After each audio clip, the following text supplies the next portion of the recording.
జగన్మోహన్ రెడ్డి రెండో జాబితాని సిద్ధం చేశారో లేదో మనకు తెలియదు కానీ ఈ లోపుగా ఒక ప్రచారం అయితే నడుస్తుంది. ఇది నేను ధృవీకరించట్లేదు, వైసీపీ కూడా చెప్పలేదు.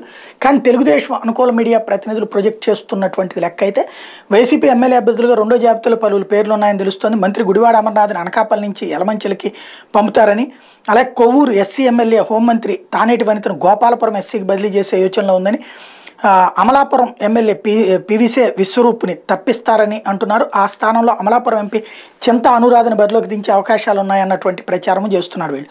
మంత్రులు జోగి రమేష్ పెడన, అంబటి రాంబాబు సత్తెనపల్లిని వేరే స్థానాలకు పంపుతారన్నటువంటిది వీళ్ళు చెప్తున్నటువంటి అంచనా.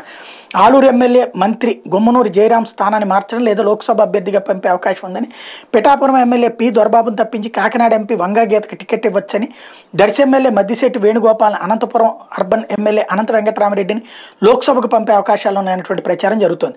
వీటితో పాటుగా సీట్లు మార్చే స్థానాల్లో పలువురు పేర్లు ప్రచారంలో ఉన్నాయి. ఏంటంటే శెట్టి పాల్గొన్న అరకెష్టి, Kannababuraju Yelamanchili, Gollababurao Paikaraopeta, P Umashankar Ganesh Narsipatnam, Parvatha Purnachandraprasad Prathipadu, Jyothula Chantibabu Jaggampeta, Talari Venkatrao Gopalapuram SC, Rakshananidhi Tiruvuru SC, Simhadri Ramesh Babu Anagadda, Malladi Vishnu Vijayawada central, Kilari Venkatarosaiah Ponnur, V Varaprasadarao Gudur, Arthur Nandikotkur, Sudhakar Kodumur, Y Balanagireddy Mantralayam, Y Venkatramireddy Guntakal, Thippeswamy Madakasira, Sridhar Reddy Puttaparthi, Koneti Adimulam Satyavedu, Srinivasulu Chittoor, Venkatagowda పలమనేరుల్ని మార్చే అవకాశం ఉందంటూ, వాస్తవంగా మార్చడానికి అవకాశం లేని పేర్లని ఇక్కడ మారుస్తారన్నటువంటి కాన్సెప్ట్ని చెప్తున్నారు.